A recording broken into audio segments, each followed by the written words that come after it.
एक बार की बात है, एक लड़का था। उसका नाम सबल था, जो नगर में रहता था। वह अपने जीवन से बहुत निराश था। उनकी निराशा का कारण यह था कि वह अब तक अपने जीवन में कुछ नहीं कर रहा था। उसके माता पिता उसे ताने मारते थे कि आपके सभी मित्र कुछ न कुछ कर रहे हैं, लेकिन आप अभी भी घर बैठे हैं। दोस्तों के बीच भी अक्सर उनका मजाक उड़ाया जाता था। वह कहीं जाता तो लोग उससे पूछते कि आप क्या कर रहे हैं। उसे यह बताने में भी शर्म आ रही थी। वह कुछ नहीं कर रहा था। धीरे धीरे उसने रिश्तेदारों से मिलना जुलना कम कर दिया और लोगों से मिलना भी बंद कर दिया। वह ज्यादातर समय घर पर ही रहता है। वह अकेला रोता है और भगवान को कोसता है और अपनी किस्मत को दोष देता है। अब उसे अपना जीवन बोझ लगने लगा था। कभी कभी वह सोचता कि कब वह कुछ करने के योग्य बनेगा, और फिर वह सोचता कि जिंदा रहने से अच्छा मर जाना है। एक दिन वह अपने नगर की एक गली से गुजर रहा था। तभी उसने देखा कि एक उपदेशक दुख और परेशानियों पर उपदेश दे रहा है। वह भी उसी भीड़ में सबसे पीछे बैठ गया और गुरु के प्रवचन सुनने लगा। उपदेशक कह रहा था, दुख एक शिक्षक की तरह है जो हमें जीवन की सच्चाई दिखाता है और हमें जीने का सही तरीका सिखाता है। आप चाहें तो जिंदगी जीना भी सीख सकते हैं। गुरुजी उपदेश दे रहे थे कि तुम चाहो तो कुछ भी हासिल कर सकते हो, और अगर चाहो तो एक कोने में बैठकर रो सकते हो। इन सभी बातों को सबल ध्यान से सुन रहा था, लेकिन शिक्षक की यह बातें पसंद नहीं आई। उसने खड़े होकर कहा कि कुछ भी सिखाने से दुख दूर नहीं होता। इसमें केवल दर्द होता है। दुख की पीड़ा अनंत है। ऐसा लगता है कि इसके बाद कुछ होने वाला नहीं है। इससे कुछ भी फर्क नहीं पड़ता है। इसके सामने तो मौत भी छोटी लगती है। उपदेशक ने कहा, फिर तुम्हारा दुख क्या है? सबल ने उसके सामने अपनी सारी व्यथा सुनाई और पूछा, मेरे दुख का कोई उपाय है तुम्हारे पास? यह सुनकर शिक्षक मुस्कुराए और बोले, तुम उस दिन मेरे पास आओ जब आपके जीवन में वास्तविक दर्द हो। मैं आपकी समस्या का समाधान अवश्य करूंगा। यह कहकर गुरु वहां से चला गया। सबल ने सोचा, कहीं मेरा दुख नकली तो नहीं है? क्या मैं जिस दर्द से गुजर रहा हूं वह नकली है? मेरा दुख कोई नहीं समझ सकता। जब माँ बाप नहीं समझते तो गुरु क्या समझेगा? उनके दुखों से व्यथित होकर सबल ने एक फैसला लिया कि अब वह कुछ करेगा। सबल ने एक छोटा व्यवसाय शुरू किया, पर उसे सफलता नहीं मिल रही थी। लेकिन उसके घरवाले पूछते हैं कि क्या वह कुछ कोशिश कर रहा है। वह अपने व्यवसाय में लगा रहा और धीरे धीरे उन्हें सफलता मिलने लगी। फिर उसने गति पकड़ी और केवल 3 साल के अंदर ही वह एक बड़ा बिजनेसमैन बन गया। अब सबल के आसपास ऐसे कई लोग थे जो उसकी परवाह करता थे, जो उससे प्यार करता थे। अब उनके परिवार के सदस्य भी उसकी तारीफ करते नहीं थक रहे थे। दिन ब दिन उसके मित्रों की संख्या बढ़ती जा रही थी। अब वह अपनी जिंदगी से बहुत खुश था। उनके कुछ दोस्तों ने उन्हें सलाह दी कि जब आप एक बड़ा बिजनेसमैन बनकर बहुत खुश हैं, तो सोचिए आपको कितनी खुशी होगी अगर आप इस शहर और इस राज्य के सबसे बड़े बिजनेसमैन बन जाते हैं। कितने लोग आपसे जुड़ना चाहेंगे, आपकी कितनी बड़ी ख्याति होगी और स्वयं राजा भी आपसे दोस्ती करना चाहेंगे, और जरूरत पड़ने पर ही आपसे पैसे उधार लेंगे। दोस्तों की यह बात सबल के मन में घर कर गई। अब वह और पैसे कमाने की कोशिश करने लगा, लेकिन उसे यह सब बहुत ही जल्दी चाहिए था। वह समय बर्बाद नहीं करना चाहता था। उनका अधिकांश समय इन चीजों को प्राप्त करने में गलाने लगा। इसलिए वह ऐसे काम करने लगा जो सही नहीं था। उसने बड़ा उधार लेना शुरू कर दिया। उसके दोस्तों से पैसे की मात्रा और अधिक मुनाफा कमाने के लालच में वह अपने माल में मिलावट करने लगा। उसने अन्य व्यापारियों के खिलाफ भी साजिश रची और उन्हें डराया धमकाया, जैसा उसके दोस्त कहते थे वैसा ही करता था। वह इन तरीकों से ज्यादा पैसा कमा रहा था, पर अब उसके जीवन में पहले जैसा चैन न था। उनके मन की शांति गायब हो गई थी और वह रात को सो नहीं पाता था। वह हंगामे में रहता था। वह सब कुछ पाकर भी उन्हें किसी चीज में सुख नहीं मिल रहा था। एक दिन सबल अपनी गाड़ी में कहीं जा रहा था। तभी रास्ते में उन्हें उपदेशक का आश्रम दिखाई दिया। वह रुका और गुरु के पास जाकर बोला, संत, आपने मुझे मेरे पास आने के लिए कहा था जब मेरे जीवन में सच्चा दुख आता है। अब मैं बहुत दुखी हूं कि मेरी नींद हराम हो गई है। मुझे कहीं भी शांति नहीं मिल रही है। इस प्रकार सबल ने अपनी सारी समस्याएं गुरु को बता दी। गुरु ने कहा, जब तुम पहली बार मुझसे मिलने आए थे तब भी तुम किसी दुख में थे। आपने उस दर्द से क्या सीखा? सबल ने कहा कि सिर्फ सोचने और चिंता करने से कुछ नहीं होता। आपकी दृष्टि को सच करने के लिए यह कार्रवाई करता है। और सिर्फ काम करने से कुछ नहीं होता, परिणाम भी मिलना चाहिए। जब आपको लगता है कि आपका लक्ष्य हासिल नहीं होने वाला, तब राह में चाहे कितनी भी मुश्किलें आ जाए, मन कितना भी निराश क्यों न हो, कितना भी लगता हो कि अब कुछ नहीं होने वाला है, तभी विश्वास करें, मैं जो भी कर रहा हूं उसमें अवश्य सफल होऊंगा। लोग केवल सफल लोगों का सम्मान करते हैं। कोई कितना भी अच्छा क्यों न हो, वह हमेशा लोगों की नजरों में बोझ बने रहते हैं। यह सब सुनकर उपदेशक मुस्कुराया और बोला, जब आपके पास है तो यह वास्तविक दुख नहीं है। अपने जीवन में वास्तविक दुख आए तब मेरे पास आओ, मैं उसे ठीक कर दूंगा। सबल ने जाते समय साधु को सोने के सिक्कों से भरा घड़ा भेंट किया। घड़े को देखकर गुरु ने कहा कि यह मेरे किसी काम का नहीं है। उस पेड़ के नीचे गड्ढा खोदकर गाड़ दो। सबल ने घड़े को पेड़ के नीचे दबा दिया, जैसा कि गुरु ने बताया, और वहां से चला गया। कुछ दिनों से कारोबार ठीक चल रहा था, लेकिन व्यापार के गलत तरीके के कारण धीरे धीरे उसे व्यापार में घाटा होने लगा।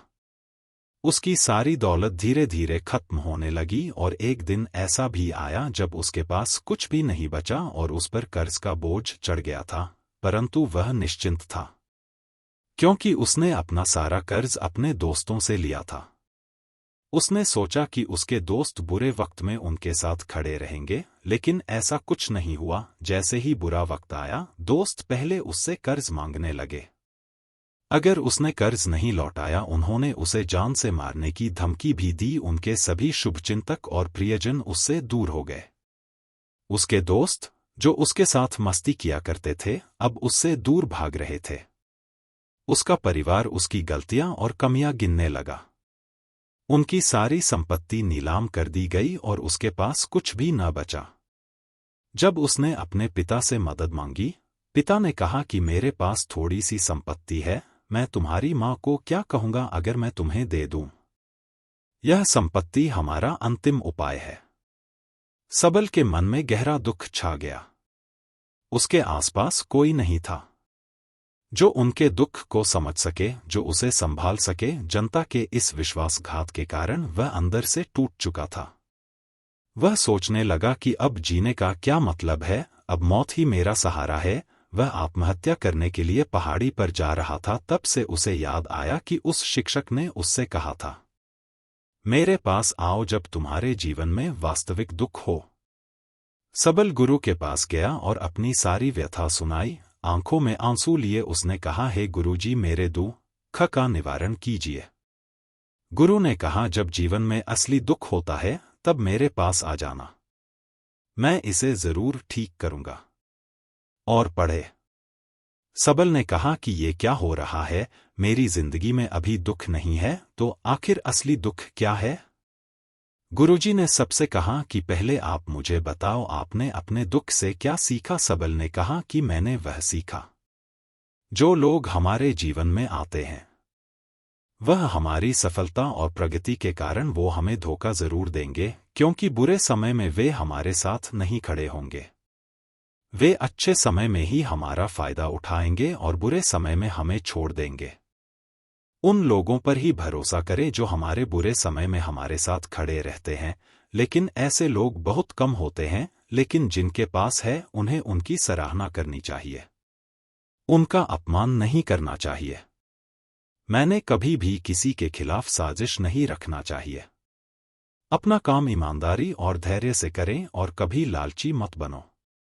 अपने सारे दुख दर्द और अनुभव बयां करने के बाद सबल गुरुजी के सामने आंखों में आंसू लिए बैठ गया। कुछ देर बाद साधु उठे और पेड़ के नीचे एक गड्ढा खोदा और घड़ा निकाल लिया, जो सोने के सिक्कों से भरा हुआ था। उसने सबल को देकर कहा, मेरे पास आओ जब तुम्हारे जीवन में वास्तविक दुख हो। सबल ने अपने शिक्षक को धन्यवाद दिया और उसे प्रणाम करके चला गया। उस पैसे से उन्होंने एक छोटा सा व्यवसाय शुरू किया। अब वह छोटा व्यापारी बनकर भी खुश हैं। उन्होंने पूरी लगन और ईमानदारी से कारोबार किया। जल्द ही वह अपने शहर का एक बड़ा व्यापारी बन गया। उनका जीवन सुख सुविधाओं से भरा हुआ था। लेकिन कोई कितना भी अच्छा क्यों न हो, लेकिन जीवन में दुख आता है तो सबल के जीवन में भी दुख आते थे। अपने माता पिता की मृत्यु के रूप में वे दोनों एक ही दिन मर गए। सबल अपने माता पिता से बहुत प्यार करता था, इसलिए उनके निधन से उन्हें गहरा सदमा लगा। वह शवों को ले गया, दोनों को श्मशान घाट ले गया, जहां अंतिम संस्कार किया गया। वहां उसने अपने माता पिता का शव जलता हुआ देखा तो उनका मन बेचैन हो उठा। उसके मन में कई सवाल उठने लगे। वह घर वापस आ गया, इसलिए उसने अपने माता पिता के घर और संपत्ति को देखा, जिसके लिए उनके पिता हमेशा लड़ते रहे। आज जो छूटा पड़ा है, जिन्होंने इसकी देखभाल की, इसके लिए लड़ने वाले इस दुनिया से चले गए। उसके पिता ने जो कुछ कमाया वह सब यहीं रह गया। एक दिन पहले तक उसके पिता मारपीट करते थे किसी के साथ उसकी संपत्ति के लिए।